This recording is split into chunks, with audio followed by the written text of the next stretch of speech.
Hello everyone, আসসালামু আলাইকুম। কেমন আছেন সবাই? আই হোপ সবাই অনেক বেশি ভালো আছেন। আলহামদুলিল্লাহ আমিও আমার পরিবার পরিজন নিয়ে ভালো আছি। এই তো প্রতিদিনের মতো আবার একটি নতুন ব্লগ নিয়ে এসেছি আপনাদের মাঝে।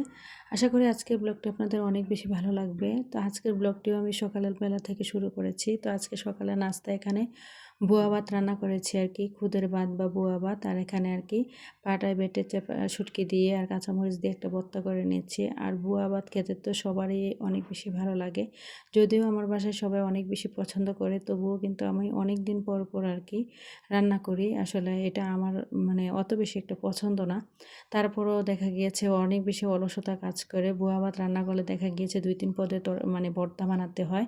তো যাই হোক, এখানে একটা পাটায় বেটে ভর্তা বানিয়ে নিচ্ছি। আর পাটায় বাটা ভর্তা তো একদম মজার কথা, কি বলবো, অনেক বেশি মজা হয়। আর ছোটোবেলা থেকে এভাবে আমার মা চাচিরা দেখতাম পাটায় বেটে এভাবে ভর্তা বানাতো, আর তাদের হাতের ভর্তাগুলো কিন্তু খেতে অনেক বেশি মজা হতো, কারণ পাটায় বাটা যে কোনো ভর্তাই কিন্তু খেতে অনেক বেশি মজা হয়। তো যাই হোক, ভিডিওর এই পর্যায়ে এসে যে সকল প্রিয় মিষ্টি আপুরা আমার ভিডিওটি দেখছেন, প্লিজ ভিডিওটিতে একটি লাইক দিয়ে দেখার অনুরোধ রইল। সবার কাছে হার্ডলি রিকোয়েস্ট রইল, প্লিজ প্লিজ প্লিজ সবাই একটা লাইক দিয়ে দেবেন।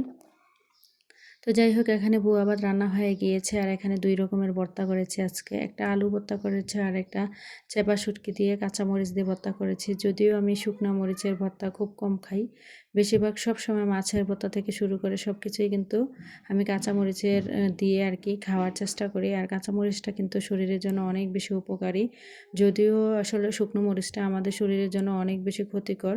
তো যাই হোক, এখানে আর কি একটু সুন্দর করে সাজিয়ে নিলাম। যে জিনিসটা নাকি দেখতে বেশি সুন্দর হয় ওই জিনিসটা খেতেও নাকি অনেক বেশি মজা হয়, ছোটোবেলা থেকে শুনেছি আর কি। তো যাই হোক, এখানে একটু ভালো করে সাজিয়ে গুছিয়ে নিলাম, তারপর আর কি এখানে খেয়ে নিচ্ছি।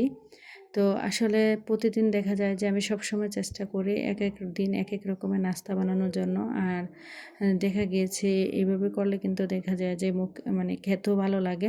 তো যাই হোক, খাওয়া দাওয়া শেষ করে এখানে চলে এসেছি। খাওয়া দাওয়ার পর যে প্লেট বাটিগুলো থাকে এগুলো একটু ধুয়ে পরিষ্কার করে নেব। তো যাই হোক, আজকের ভিডিও টাইটেল আর থাম্বনেল দেখে হয়তো বুঝতে পেরেছেন, প্রতি সপ্তাহে 50 টাকা করে বাঁচিয়ে বছরে 70,000 টাকা জমানো, কীভাবে 70,000 টাকার মালিক হবেন বা জমাতে পারবেন।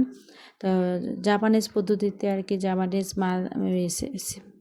মানি সেভিং মেথড আজকে আপনাদের মাঝে শেয়ার করব। আশা করি ভিডিওটা আপনাদের অনেক বেশি ভালো লাগবে। আসলে যারা মধ্যবিত্ত আছি তারা কিন্তু দেখা যায় যে অলসতা করেও কিন্তু অনেক সময় টাকা জমাতে পারি না। নিজের অলসতার কারণেও দেখা গিয়েছে যে আমরা এক এক দিন বলি আজকে থেকেই আসলে সেভিংটা শুরু করে দেব বা কালকে থেকে শুরু করে দেব, এভাবে করে আজকে না কালকে, কালকে না পরশু, এরকম করতে করতে দেখা যায় যে আসলে আমরা আর অনেকেই দেখবেন একদম সেভিংই করা হয় না। তো আমি মনে করি কি, আজকে কালকে না করে আজকে থেকেই কিন্তু আসলে সেভিংস করার শিখুন। আসলে কালকে কালকে করতে করতে দেখা যায় যে আর আসলে টাকা জমানো হয় না। তাই নিজেকে একটু কঠোর করে হলো নিজের চিন্তাধারাকে ঠিক করে আজকে থেকে যদি আমরা প্রতি সপ্তাহে যদি 50 টাকা থেকে 100 টাকা, 100 টাকা থেকে 150 টাকা, 200 টাকা এভাবে করে প্রতি সপ্তাহে যদি আমরা এভাবে করে টাকা কিছু কিছু করে অল্প অল্প করে টাকা জমাই, দেখবেন সেই টাকাগুলো একটা সময় দেখা গেছে অনেক বেশি মোটা অঙ্কের টাকায় পরিণত হবে। আসলে টাকা পয়সা এমন একটা জিনিস, এই পৃথিবীতে টাকা পয়সা ছাড়া কিন্তু কারো কোনো মূল্য নেই। জীবনে যদি কোনো কিছু করতে চান, ভালো খাওয়া দাওয়া, ভালো পোশাক পরিচ্ছদ, ভালো লেখাপড়া, ভালো চিকিৎসা, সব কিছুর ক্ষেত্রেই কিন্তু যে আপনার টাকা পয়সার প্রয়োজন হয়। বর্তমানের কথা চিন্তা না করেও হলো, আমি মনে করি কি ভবিষ্যতের কথা চিন্তা করে হলো কিন্তু আমাদের প্রতিটা মানুষেরই কিন্তু কম বেশি সঞ্চয় করা উচিত। আর দেখবেন ক্ষুদ্র ক্ষুদ্র থেকেই কিন্তু দেখা গিয়েছে যে বৃহৎ বা বড় শুরু হয়। ক্ষুদ্র ক্ষুদ্র বালুকণা থেকে মরুভূমির সৃষ্টি হয়, ক্ষুদ্র ক্ষুদ্র জলকণা থেকেই কিন্তু এই যে মহাসাগরের সৃষ্টি হয়। তা আমরা যদি একটু বুঝে শুনে হিসেব করে নিজেদের ভবিষ্যতের কথা চিন্তা করে এখন থেকে যদি আসলে সেভিংস করাটা শিখে যাই বা একটু একটু করে সেভিংস করি, সেই টাকাগুলোই দেখবেন একটা সময় বিপদের দিনে অনেক বেশি কাজে লাগবে। তাই মনে করি কি, নিজের কথা চিন্তা না করে হলো ছেলে মেয়েদের ভবিষ্যতের কথা চিন্তা করে বা বৃদ্ধকালের কথা চিন্তা করে হলো আমি মনে করি কি প্রতিটা মানুষেরই কিন্তু টাকা পয়সা সেভিংস করা উচিত। তো যাই হোক, আপনাদের সাথে কথা বলতে বলতে কিন্তু সকালে নাস্তার পর থালা বাসন সব কিছু ধুয়ে পরিষ্কার করে নিয়েছি। আর এখানে কিন্তু অফ ক্যামেরাতেই আজকে পুরো বাসাটা গুছিয়ে নিয়েছি। তাই মানে আগের ভিডিওতে আর কি মানে আমার অনেক আপুরা এই বিছানার চাদরটাকে অনেক বেশি পছন্দ করেছেন, সবাই অনেক বেশি রিভিউ পেয়েছি আমি এই বিছানার চাদরটা নিয়ে। তো ভারত থেকে রিমি দিদিও কিন্তু বলছিল যে দিদি আমার কিন্তু তোমার এই চাদরটা অনেক বেশি পছন্দ হয়েছে, তুমি কিন্তু আমাকে দিয়ে দিবা এই চাদরটা। তো আপু তোমার জন্য রইল, মানে যদি পারতাম আপু তাহলে অবশ্যই পাঠিয়ে দিতাম। তো যাই হোক, অনেক আপুরাই কিন্তু মিষ্টি মিষ্টি করে কমেন্ট করেছেন, বলেছেন এই চাদরটা নাকি তাদের অনেক বেশি পছন্দ হয়েছে। তো যাই হোক, এদিকে কিন্তু পুরো রুমটা অফ ক্যামেরাতে গুছিয়ে চলে এসেছিলাম কিচেনের চুলাটা একটু পরিষ্কার করতে। চলে আসি ভিডিওর মূল টপিকে আর কীভাবে 50 টাকা থেকে বছরে 70,000 টাকা জমাবেন সেটাই এখন শেয়ার করে। দেখেন আগামী মাস থেকে না, এখন থেকে শুরু করে দেন সঞ্চয়। দেখেন তো ব্যাগের মধ্যে কত টাকা আছে। আমরা গৃহিণীরা কিন্তু প্রায় সময় বাজারে যাই, মার্কেটে যাই, মার্কেট থেকে ফিরে আসার পর কিন্তু ব্যাগের মধ্যে কম বেশি সবারই কিন্তু 20 টাকা 50 টাকা এরকম খুচরো টাকা থাকে। তো 50 টাকা যদি থেকে থাকে তাহলে আজ থেকেই শুরু করে দেন আপনার জয়যাত্রা। বা দেখেন যে চলুন আমি জাপানিজদের এই পদ্ধতিটা মানে সেভিংসের পদ্ধতিটা আপনাদের সাথে শেয়ার করি। তারা কিভাবে একটা দেশকে এত যুদ্ধের পরও ধ্বংসের পরও মাত্র 100 বছরে তারা কিভাবে তাদের দেশটাকে এত বেশি উন্নত করেছে জেনে নেন। আসলে সেখানকার মহিলারা কিন্তু অনেক বেশি সচেতন এবং অনেক বেশি পরিশ্রমী। তারা কিন্তু সবাই কিন্তু জব করেন। তো তারা যখন মানে প্রতি মাসে শুরুতে যখন তারা বেতনটা পান, বেতন পাওয়ার সাথে সাথে কিন্তু 20 থেকে 30% টাকা তারা আগে থেকেই কিন্তু সেভিংসের জন্য রেখে দেন। বাকিটা তারা তাদের দৈনন্দিন কাজে ব্যবহার করেন বা খরচ করেন। আসলে একটা জিনিস খেয়াল করবেন, বছর কিন্তু 365 দিনে, আর 365 দিনে কিন্তু 52টা সপ্তাহ পড়ে। তো 52 সপ্তাহে যদি আমরা মানে বছরের শুরু থেকে যদি প্রথম সপ্তাহ থেকে শুরু করে যদি 50 টাকা, প্রথম সপ্তাহে 50 টাকা, দ্বিতীয় সপ্তাহে মানে 100 টাকা, তৃতীয় সপ্তাহে 150 টাকা, চতুর্থ সপ্তাহে যদি 200 টাকা এভাবে করে জমায়, তাহলে কিন্তু দেখা গেছে যে টাকার পরিমাণ অনেকটাই বেশি হয়ে যাবে।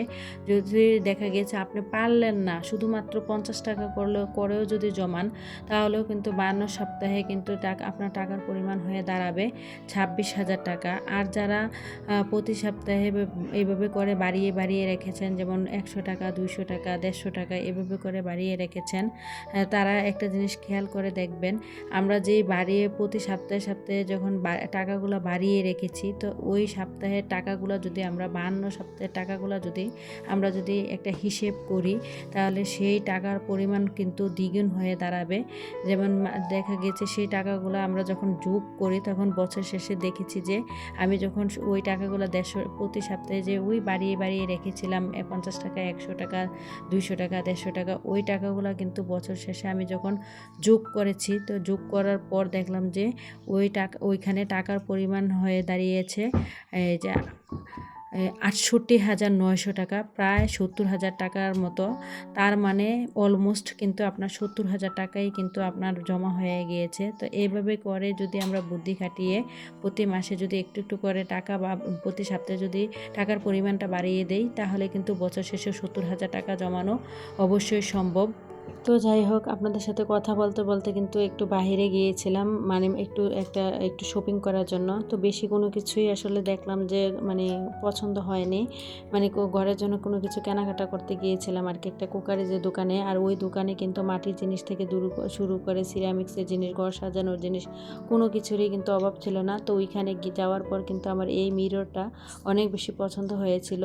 এই যে মিররটা দেখতে পাচ্ছেন মানে বেতের, এই মিররটাই আমার কাছে অনেক বেশি ভালো লেগেছে। আর এই বেতের মিররগুলাই কিন্তু এখন অনেক বেশি ট্রেন্ডিং সব জায়গাতেই, বা অনলাইনে যে স্ক্রল করলে কিন্তু এইগুলো দেখতে পাই। তো অনলাইনে আসলে কেনাকাটা করতে গেলে দেখা যায় যে খরচটা কিন্তু ডেলিভারি চার্জ সহকারে কিন্তু অনেকটাই বেড়ে যায়, যার কারণে আমি অনলাইন থেকে নিইনি। আমার বাসার পাশেই একটা কুকারের যে দোকান ছিল, ওইখান থেকে এনেছি।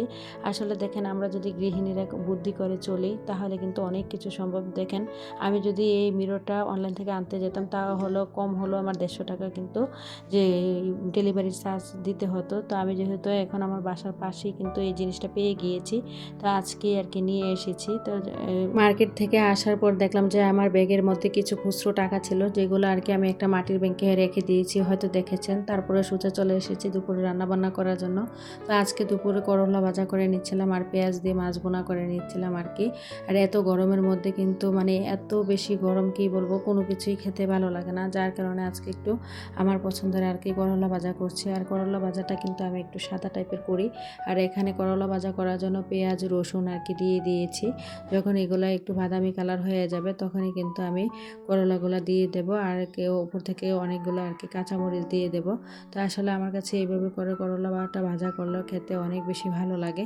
তো যাই হোক, আসলে আমরা গৃহিণীরা যদি শুধুমাত্র একটু বুদ্ধি করে চলি, হিসেব করে চলি, প্রতি সপ্তাহে 50 টাকা, 100 টাকা, 150 টাকা, 200 টাকা এভাবে করে যদি আমরা যে সঞ্চয়ের পরিমাণটা যদি বাড়িয়ে দিই, বছর শেষে 70,000 না এর চেয়েও বেশি টাকা কিন্তু আমরা চাইলে জমাতে পারি। তো আশা করি আজকের এই পদ্ধতিটা আপনাদের কাছে অনেক বেশি ভালো লেগেছে। তো যাই হোক, বাইরে কিন্তু প্রচুর পরিমাণে গরম পড়েছে। আর এই গরমের দিনে কিন্তু মানে একটু খাবার খেতে কারোর মুখেই যেমন একদমই রুচি নাই, যার কারণে আজকে একটু আর কি করলা ভাজা করলাম। আর আমার কাছে এভাবে সাদা টাইপের করলা ভাজাটা খেতে অনেক বেশি ভালো লাগে। তো এখানে কিন্তু পেঁয়াজ দিয়ে মাছ বোনা করে নিয়েছিলাম, আর দেখা গিয়েছে করলা ভাজা করে নিয়েছিলাম। তো আসলে আমরা গৃহিণীরা যদি বুদ্ধি করে হিসেব করে সংসারটাকে চালাই, আর প্রতি সপ্তাহে যদি এরকম করে 50 টাকা থেকে 100 টাকা করে সঞ্চয়ের পরিমাণ বাড়িয়ে দেই, বা বাজার থেকে বা কোথাও থেকে আসার পর নিজেদের ব্যাগের মধ্যে যে খুচরো টাকাগুলো থাকে ওইগুলো যদি সঞ্চয় করি, বছর শেষে দেখা যায় যে ওই টাকাগুলোই 70,000 না চাইলেও কিন্তু এর চেয়েও বেশি টাকা আমরা কিন্তু জমাতে পারি। শুধুমাত্র আমাদের মধ্যে একটু চেষ্টা থাকতে হবে, এটাই হলো বড় কথা। যাই হোক, এখানে রান্নাবান্না শেষ করে নিয়েছিলাম, এর মাঝে গোসল নামা সব কিছু কমপ্লিট করে খাওয়া দাওয়া করে নিচ্ছিলাম। তো এটা একদম রাতের বেলা ছিল। তো আমি হয়তো দেখেছিলেন কয়েকদিন আগের একটা ভিডিওতে আমসত্ত্ব দিয়েছিলাম আর কি। তো অনেক দিন পর রোদে দেওয়ার পর আমসত্ত্বগুলো শুকাতে পেরেছিলাম। আর এখন কিন্তু বাংলাদেশের আবহাওয়া, এখনই বৃষ্টি, এখনই রোদ, এখনই গরম, কি বলবো। তো অনেক দিন লেগে গিয়েছে এই আমসত্ত্বগুলো আর কি আমার শুকাতে। তো এখন আর কি যে পিৎজা কাটারটা আছে ওইটা দিয়ে আর কি আমি আমার প্রয়োজন অনুযায়ী একটা একটা করে আর কি পিস করে নিচ্ছিলাম। তো আমি যখনই পিস করছিলাম, আমার ছোট্ট বুড়ি কিন্তু আমার পাশেই কিন্তু খুব বসেছিল। আর দেখেন, আমসত্ত্বটা আমি এমনভাবে শুকিয়েছি, একদম কালো, মানে শুকানোর পর একদম লালচে না কালো টাইপের হয়ে গিয়েছে আর কি, অনেক বেশি শুকিয়েছিল। তো এখন এগুলা পিস পিস করে নেওয়ার পর এখানে একটা ঝাড়ের মধ্যে আর কি, কন্টেনারের মধ্যে আর কি ভালো করে আমি মানে রেখে দেব গুছিয়ে। তাহলে কিন্তু দেখা যায় যে অনেক দিন পর্যন্ত কিন্তু এই আমসত্ত্বগুলো অনেক বেশি ভালো থাকবে। তো যাই হোক, আমার পরবর্তী ভিডিও দেখার আমন্ত্রণ জানিয়ে আজকের মতো ভিডিওটা এখানে শেষ করলাম। আর যারা আজকে আমার চ্যানেলে নতুন জয়েন হয়েছেন, আমার ভিডিওর কোনো অংশ, কথা বা কাজ কোনো কিছু যদি আপনাদের ভালো লেগে থাকে, তাহলে প্লিজ চ্যানেলটি সাবস্ক্রাইব করে পাশেই থেকে যাবেন। জানি না কোন কোন আপুরা এখনও রয়েছেন, প্লিজ লাইক দিতে ভুলে গেলে একটা লাইক দিয়ে দেবেন। তো ভিডিওটা এই পর্যন্ত, সবাই ভালো থাকবেন, খোদা হাফেজ।